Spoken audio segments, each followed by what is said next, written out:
उसका पति रोहित ऑफिस से लौटा तो रानी ने उसे दरवाजे पर ही रोक लिया।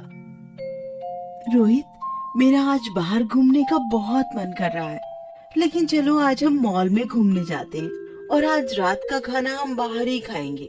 पर रानी, मैं अभी अभी ऑफिस से लौटा हूँ और बहुत थक भी गया हूँ। हम एक काम करते हैं, हम संडे को घूमने चलते हैं। संडे आने में तो अभी 2 दिन बाकी है। मैं सारा दिन घर में रहकर बोर हो जाती हूँ। मुझे तो आज घूमने के लिए ले ही जाना पड़ेगा। क्यों मेरे बेटे को तंग कर रही है? वो अभी अभी ऑफिस से लौटा है और कितना थका हुआ है। आ बेटा, मैं तुझे खाना खिलाती हूँ। सासू माँ, आपने मेरा घूमने का प्लान खराब करके अच्छा नहीं किया। अब देखो मैं क्या करती हूँ। अरे सासू माँ, आप अभी तक अस्पताल नहीं गई? मैं अपने बेटे का इंतजार कर रही हूँ, पर आपका बेटा तो सुबह ही चला गया। असल में मुझे अपनी नई साड़ी का ब्लाउज सिलने के लिए देना था, पर उसके लिए मुझे बहुत दूर जाना पड़ता। इसलिए मैंने रोहित से कहा कि वो ऑफिस जाते हुए रास्ते में दर्जी को ब्लाउज का कपड़ा देता हुआ जाए, पर मैंने उससे कहा था कि आज मुझे अस्पताल जाना है। कोई बात नहीं, आप ऑटो रिक्शा से चली जाओ। इस तरह सास बहू में रोहित के समय को लेकर खींचतान चलती रहती थी। सासू माँ, रोहित मेरे साथ मेरे मायके के फंक्शन में ही जाएगा। अच्छा होगा कि आप अकेले ही अपने मायके की शादी में चली जाओ। कहीं रोहित के साथ जाने के चक्कर में आप शादी में ही ना जा पाओ। मैं अपने बेटे को जानती हूँ, वो मेरे साथ ही जाएगा। इसलिए मेरी चिंता छोड़ो और तुम अकेले अपने मायके की शादी में जाने की तैयारी करो। अब ये तो शाम को जब रोहित ऑफिस से लौटेगा तभी पता चलेगा कि कल वो हम दोनों में से किसके साथ शादी में जाएगा।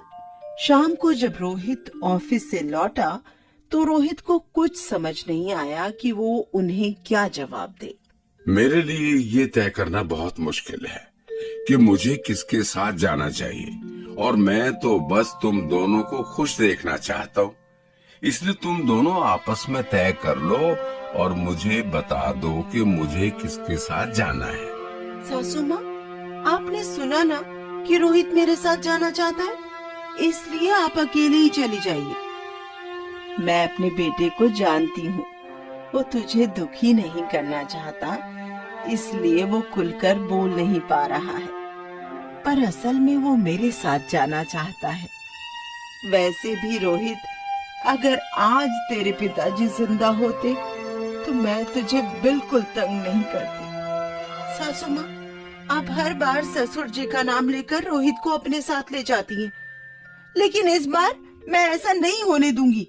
रोहित मेरा पति है, उस पर मेरा हक है और मैं उसकी माँ हूँ, इसलिए उस पर पहला हक मेरा है। अगर आपने ऐसे ही करना था तो आपने उसकी शादी क्यों कराई? मुझे क्या पता था शादी के बाद तुम मेरे बेटे को मुझसे दूर कर दोगी, और मुझे पता होता कि अपने ही पति के साथ कहीं जाने के लिए मुझे आपकी परमिशन चाहिए होगी तो मैं ये शादी ही नहीं करती। बहस करते करते दोनों रोने लगी और अपने अपने कमरे में चली गया। फिर अगली सुबह बंटवारा करना चाहती हूँ। रानी, ये तुम क्या कह रही हो? तुम होश में तो हो? इतनी छोटी सी बात के लिए तुम इस घर का बंटवारा करना चाहती हो? मुझे तो पहले से ही इस लड़की पर शक था और आज इसने मेरा शक यकीन में बदल दिया। इस घर का बंटवारा कभी नहीं होगा। आप दोनों मुझे गलत समझ रहे हैं। रोहित, मैं इस घर का नहीं बल्कि तुम्हारा बंटवारा करने की बात कर रही हूँ। तुम्हारा बंटवारा करना बहुत जरूरी है, क्योंकि आए दिन तुम्हें लेकर मेरी और सासू माँ की लड़ाई होती रहती है। इसलिए एक बार बैठकर हम तीनों तुम्हारा बंटवारा कर लेते हैं। सही बात है, एक बार तुम्हारे समय का बंटवारा हो गया तो फिर किसी को कोई परेशानी नहीं होगी। ठीक है, जैसे मैंने पहले भी कहा, मैं बस तुम दोनों को खुश देखना चाहता हूँ, इसलिए तुम दोनों का जैसा मन करे या जैसा तुम्हें ठीक लगे वो करो। ठीक है, तो आज से रोहित सुबह 6 बजे से लेकर शाम को 6 बजे तक मेरे साथ रहेगा और तुम उसे अपना कोई भी काम करने के लिए नहीं कहोगी। और शाम 6 बजे से लेकर अगले दिन सुबह 6 बजे तक रोहित मेरे साथ रहेगा और आप उसे अपना कोई भी काम करने के लिए नहीं कहेंगी। इस तरह सास बहू ने रोहित के समय का बंटवारा कर लिया। अब 12 घंटे रोहित अपनी माँ को कभी अस्पताल लेकर जाता, कभी मंदिर लेकर जाता, कभी शॉपिंग कराता, तो कभी उनके दूसरे किसी काम में मदद करता और 12 घंटे अपनी पत्नी के साथ घूमता, शॉपिंग करता और उसके बाकी कामों में उसका साथ देता। सास बहू इस बंटवारे से बहुत खुश थी, लेकिन इस सब में रोहित बहुत थक जाता था। क्या बात है रोहित, आजकल तुम बहुत थके थके से रहते हो।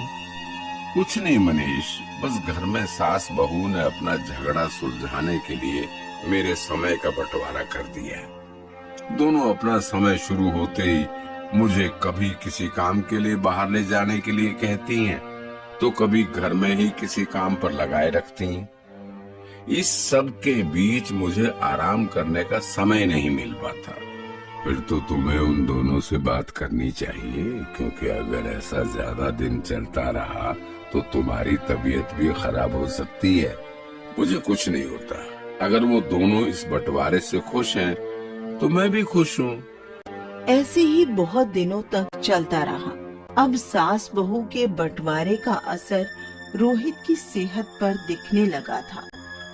रोहित, मुझे शाम तक ये फाइल तैयार करके देना है। वैसे तुम्हारी तबीयत ठीक नहीं लग रही, तुम ऑफिस का काम कर तो सकते हो ना? हाँ बॉस, मेरी तबीयत थोड़ी सी खराब तो है, पर कोई बात नहीं, मैं ये फाइल कंप्लीट कर दूंगा। अगर तुम्हारी तबीयत ज्यादा खराब है तो कुछ दिनों की छुट्टी ले लो। अगर छुट्टी ले लूंगा तो काम कैसे करूंगा, और काम नहीं करूंगा तो घर चलाने के लिए पैसे कहाँ से आएंगे? ठीक है, तुम्हें जैसे ठीक लगे। आज जल्दी घर आ जाना, याद है ना? आज हमें रणवीर सिंह की फिल्म देखने जाना है। हाँ याद है, तुम चिंता मत करो, मैं आज समय से घर आ जाऊंगा। जल्दी से ये काम खत्म कर लेता हूँ, फिर शाम को रानी को फिल्म दिखाने भी ले जाना है। तभी